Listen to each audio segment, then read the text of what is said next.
3 months ago. Daeyoung was lying on the couch, loudly cheering for the Siam Wolves, Ye Jihoon's baseball team.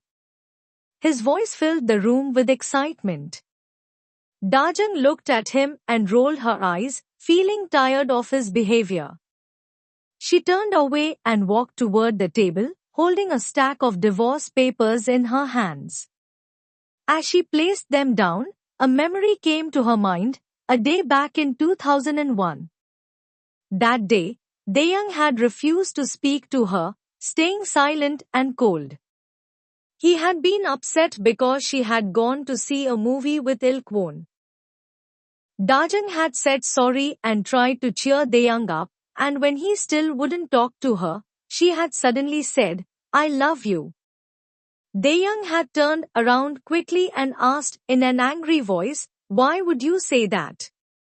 Then, his face softened into a smile, and he added, "I was going to say it first. I love you. Dajung, you're my first love." But 19 years later, Dajung signs the divorce papers and hands them to Daeyoung. Once again, Daeyoung asks angrily, "Why would you say that? I was going to say it first." Then he says it's no funnier than her joke with the divorce papers. But Dajung calmly says she's serious this time and refuses to accept his apology, especially since it's clear he doesn't even understand what he's saying sorry for. They ended up in a screaming fight, voices rising with anger and pain. In a voiceover, Daeyoung says, "There are things you can't take back. From the moment you say you love someone to the moment you break up with them. The hurtful words you throw at each other, and the regret that always follows. I don't understand why we are ending like this." After hearing both his wife and his daughter tell him that he was never really there for the family, Daeyoung went out and walked for a long time, alone with his thoughts. Dajung sent him a text saying that their final divorce hearing was coming up, and that the divorce would be final whether he showed up or not, though she asked him to come anyway, so they could end things the right way. Later, he met up with Dukjin at a bar. Dukjin poured him a glass of soju, but Daeyoung gently refused it, saying that he had quit drinking. With a sad voice, he told Dukjin that Dajung didn't need him anymore. The two of them sat quietly together, sharing the pain in silence. They looked up and saw Dajung's interview with Jihoon playing on the TV screen. Dukjin glanced at Daeyoung and told him that Dajung seemed to be doing well, so maybe it was time for him to start thinking about his own life. Meanwhile, Aerin drove Dajung home from the hospital. When they arrived, Aerin gave her a warm hug, and Dajung cried a little, leaning into her friend's comforting arms. 24 hours before the final divorce hearing, Daeyoung tells Dukjin that he can't go to it, for reasons that are obvious to both of them. On the way to school, knowing that Xia never eats breakfast, Daeyoung stops to pick up her favorite breakfast sandwich, not just for her but for her friends too. The girls dig in happily, their faces lighting up with excitement. In the classroom doorway, Jiho sees them and quickly hides the breakfast he had brought for Xia. After her second successful interview, Dajung becomes very popular at work. The PDs of other shows are now asking for her. Varyumi's friend notices Dajung's growing popularity and warns Varyumi that only 3 of the new interns will be offered permanent jobs once the probation period ends, and right now, Varyumi is in last place. Later, Varyumi overhears Dajung asking Wonki for a half day off tomorrow so she can attend her divorce hearing. Meanwhile, Daeyoung spends his class time deep in thought, still trying to figure out why Dajung asked him for a divorce. In Ilkwon's class, Xiaha's friend Youngsun gets caught snoring and makes a joke, saying she'll stay awake if he tells them about his first love. Ilkwon smiles and says that he met his first love in high school, and that he'll never forget the time they went to a movie together. He explains that he had asked her to go see the movie by telling her that a whole group of classmates would be coming along. But when they got to the theater, everyone else had suddenly cancelled. Ilkwon remembers that he had wanted to hold her hand during the movie and still wonders how things might have turned out if he had. He tells the class that he's been seeing her again recently. Jiho, sitting nearby, notices that Daeung grips his pencil so hard that it snaps clean in half. After class, Daeung overhears Bobe saying that she hopes Ilkwon's reunion with his first love works out. Dajang mutters that first loves never work out, and Daeung begins to wonder if that's the reason she wants a divorce. But then Dajang adds that her mom once told her that her dad isn't her first love. Daeung lets out an offended yelp, not realizing what Dajang actually said, that her father was her first love, just like most little girls.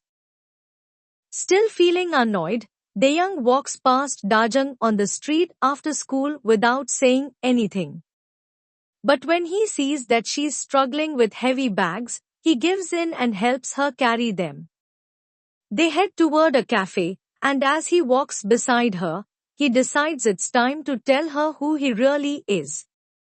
He follows her inside, ready to say something, but freezes in shock when he sees her meeting with Ilkwon. Daeung watches from a distance as Ilkwon suddenly hugs Dajang, and he starts to panic, wondering if she's divorcing him because she's having an affair. But before he can walk away, he stays just long enough to see Dajang push Ilkwon away and firmly tell him never to do that again. She's only there to repay the money he had used to cover Xiao's hospital bill. She makes it clear that she's uncomfortable taking financial help from him. Ilkwon tries to brush it off, saying she can call him anytime after her divorce if she needs a man around. Then, he starts asking personal questions, like whether Daeung cheated, or if Dajang just fell out of love with him because he's uneducated and works a simple job. Dajang, clearly offended, replies that Daeung was a good family man and abruptly gets up to leave. Then, the truth about that day long ago is revealed. During the movie, Ilkwon had tried to be touchy, and Dajang had walked out of the theater. And on the night they reconnected years later, when Ilkwon had met with his friends, they had made a bet on how fast he could seduce her. Ilkwon hadn't thought it would be hard. After all, she was just a middle-aged mom. Everything he's done since then has been part of that bet. The time limit runs out, and Ilkwon tells his friends that he lost the bet. They tease him for failing at his task, but he just shrugs and says he chose to lose, because trying to seduce a divorced mom felt more like punishing himself than anything else. Then he suggests a second bet, and this time, he picks a new target, one of the teachers at his school. Elsewhere, Dukjin and Aerin end up at the same restaurant. Aerin, pretending it's just a coincidence, makes Dukjin sit at the next table. As they talk, she casually asks why Daeung has been so busy lately. Dukjin, irritated, snaps that Dajang is divorcing Daeung just for working hard. Aerin narrows her eyes and brings up the reunion, her proof that everything is actually Daeung's fault. But Dukjin looks confused, he has no idea what she's talking about. Neither of them was at the reunion, but Aerin says she heard about it from a friend. She leans in and tells Dukjin exactly what happened. Later, Dukjin goes home and sits down with Daeung, asking quietly, "How could you do that to Dajang?" But Daeung looks blank, he doesn't remember. So Dukjin begins to explain. It had happened 4 months ago. Daeyoung arrived at the reunion before Dajung and started drinking heavily. Most of their former classmates were clearly more successful than he was, and by the time Dajung walked in, Daeyoung was already drunk and feeling humiliated. That was the night Dajung had bought him the electronic cigarette, trying to help. But instead of thanking her, Daeyoung shouted in front of everyone that he regretted their life together, right there, in front of all their high school friends. Dukjin tells Daeyoung that because of that night, Dajung stopped believing she could rely on him or trust him anymore. Daeyoung looks completely crushed. But he has no excuse to offer. In voiceover, he reflects, "When I said I regretted meeting Dajung, I wasn't telling the truth. But it's also true that I blamed her. Looking back, all of it was my fault." So, on the morning of the divorce hearing, Daeyoung shows up at court and announces that he's appearing as Hong Daeyoung's proxy. Holding a letter in his hands, he begins to read it aloud to Dajung. The letter, he says, is from Daeyoung. Dajung, I don't think I can say this to you in person. I'll follow your decisions on custody and child support. I finally understand why you wanted this divorce. I regret what happened at our high school reunion, but I won't try to make excuses. Dajung, you're an incredible person, more than I deserve. I don't want you to feel small or discouraged. I want you to shine wherever you are. Don't get hurt. Don't push yourself too hard. To be honest, I don't want to let you go. Out of all the choices I've had to make in life, this is the one I know I'll regret the most. But I want you to leave without regret. I'll be the one who carries it. I'm sorry. Thank you. Be happy, Dajung. After reading the letter, Daeyoung quietly walks out of the courtroom. Just before stepping through the door, he turns around one last time, but Dajung doesn't look at him. A moment later, after he's already turned away, she finally raises her head. But by then, he's gone. That night, Dajung returns home and tells the twins that she and their dad are officially divorced. Shivu stays quiet, taking the news with a calm face. But later, he goes to the basketball court by himself and cries. Xia hides in a booth at a noisy game arcade, letting the loud sounds cover the sound of her sobbing. At home, Dajung thinks about all the things she feels sorry for. She realizes that if she's going to let Daeyoung go, she has to do it without regrets. She calls her mom to say the divorce is final and apologizes through tears. The next morning, when Dajung goes to work, Woonki seems understanding. Still, he gently reminds her not to let her personal life affect her work. Later, Vayumi approaches her and asks if she can call her Unni. Then she takes a selfie of the two of them, smiling and cheerful, saying it's to celebrate their new friendship. But right after that, she posts it online with a caption about how well Dajung is holding up after her divorce. Jiho waits by the school gate for Xia, who, as usual, is running late. When the morning bell rings and that one cranky teacher starts pulling the gate closed, Jiho quickly kneels down and pretends to tie his shoe, stalling for time. Just in time, Xia slips past the gate and makes it inside. Later, while walking through the school building, Jiho notices the school bully, Jasag, staring at Xia again. But this time, Jasag doesn't approach her, he just watches from a distance. Between classes, Xia falls asleep at her desk, her head resting on her arms. Jiho quietly walks over and pulls down one of the window blinds, blocking the sunlight from shining directly into her face.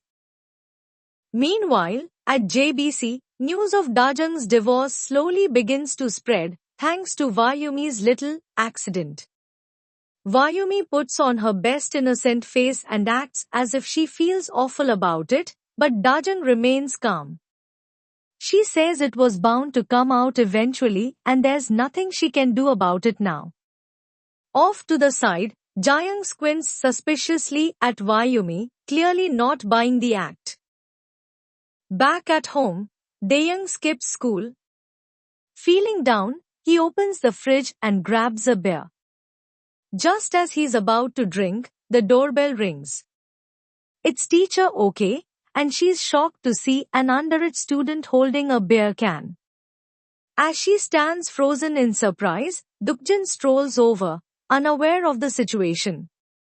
"You deserve a drink," he says casually to Dayang, completely blowing up the excuse that the beer was for Dayang's dad. Teacher OK asks Dukjin to step outside so they can talk privately.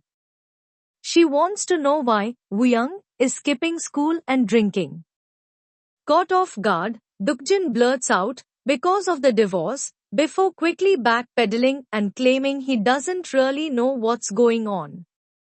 Teacher OK gives him a long, doubtful look, clearly unsure if he's lying or just doesn't trust her enough to be honest. She says she's disappointed in him and tells him to make sure Wuyang comes back to school and gets help for the drinking. Afterward, teacher OK returns home. She walks into her apartment, and we see that one of her closets has been turned into a mini gaming room. She's secretly a gamer girl. She changes out of her neat school clothes and puts on comfy sweats and a hoodie before heading out to a PC room. There, she logs into a game and sees that one of her regular online buddies is already playing.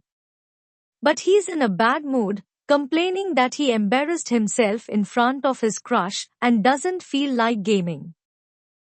Of course, it's Dukjin. Still thinking about teacher OK, he asks her what kinds of gifts women usually like. She suggests something rare and meaningful, like a limited edition gold helmet, noting that there are only 3 of them in all of Korea. Lucky for Dukjin, he just happens to have one. The next day, Dayang returns to school. As he walks through the halls, he hears students whispering about the divorce of Xiao and Shivu's parents. That's when it hits him. He's been so wrapped up in his own sadness and guilt, he forgot how much this is hurting his children, too. Dayang spots Shah taking out the classroom trash. As he watches from a distance, he sees Jasak walking up to her. Jasak tells her that he heard about her parents, and Shia immediately puts up her guard. But instead of teasing her, Jasak simply says he understands how she feels. His parents are divorced too. He advises her not to let it get to her. It turns out Jasak had seen Shia crying at the arcade that day. Instead of bothering her, he had quietly led his friends away to give her some privacy. Elsewhere, Erin calls Dajang. From the tone of her voice, she can tell that Dajang has been reading all the negative online comments about her divorce. Erin says she has some legal documents Dajang needs to sign, and Dajang agrees to drop by Erin's office after work. Meanwhile, Dukjin shows up at school, carrying a very special gift, the limited edition gold helmet. He presents it proudly to teacher OK. Her eyes widen in horror as she realizes that he must be the same guy she's been talking to online. She clearly wants the helmet but doesn't want to encourage him. Trying to keep it professional, she tells him that she can't accept gifts at work. Just then, Ilkwon shows up and tries to start a conversation with teacher OK. Dukjin quickly puts the helmet on his head and awkwardly sneaks away. Ilkwon steps in front of teacher OK as she tries to leave and reaches out to touch her hair, lying that she had something in it. The gesture is clearly unwelcome, and she looks thoroughly creeped out. After school, Dayoung checks in on Shivu, who insists that he's fine. The two make plans to practice together for the upcoming basketball team tryouts. But at the school gate, Shivu and Xia get an unexpected surprise. Dayoung's father, their grandfather, suddenly shows up. From Dayoung's reaction, it's clear that he hasn't seen his father since the day Dajang got pregnant. That day, his father had beaten him, accused him of ruining a young girl's life, and then disowned him. For a moment, it looks like Dayoung's father might recognize him. But instead, he just makes a joke, saying that Dayoung doesn't look like a kid who listens to his parents, and walks away with the twins. He takes them out for a meal, explaining that he heard about the divorce.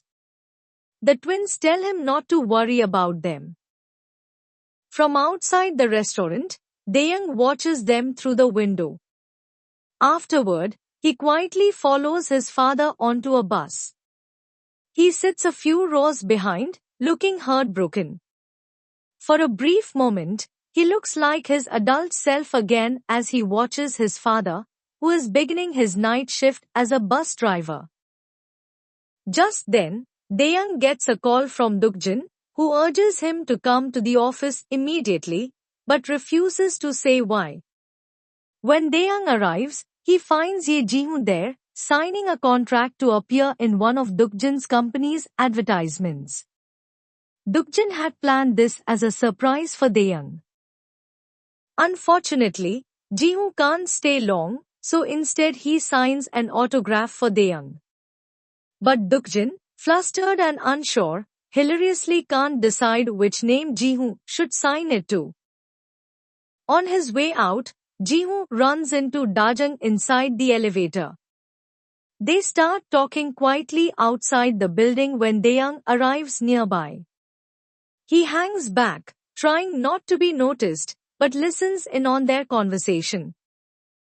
Jihoon mentions that people keep asking him about the article they did together. Dajang assumes he means the article about her divorce, but Jihoon is actually talking about their interview. He says he read that article too and then surprises her by congratulating her on her divorce. Dajang finds that strange and a little unexpected, but Jihoon smiles lightly and explains that whenever another player makes their debut or changes teams, they do well with his blessings. He compares a divorce to a new beginning, a fresh start. Dajang seems a bit cheered by his words since she's been mostly hearing criticism lately. Just then, Dayoung interrupts the conversation. To smooth things over, Dajang quickly introduces him as her friend's son. She steps away to answer a work call, leaving the two men standing there. Jihoon stiffly invites Dayoung to leave if he's busy, trying to be polite but distant. Dayoung returns the favor, telling Jihoon he's free to go. But Jihoon quickly declares that he'll be leaving with Dajang. He takes offense at Jihoon's casual tone and tells him not to be so informal since they are meeting for the first time. Jihoon laughs, surprised by such brazen behavior coming from someone he thinks is just a kid. When Dajang comes back, she finds the two men glaring at each other, tension thick between them. Additional scene. Somewhere hidden away, there is a dark room. The walls are covered with photos of Dayoung, pictures of him. Each photo seems carefully chosen, like pieces of a puzzle. In the corner of the room, a mysterious person sits at a desk, quietly recording observation reports about Dayoung. The room feels cold and secretive, filled with the quietness.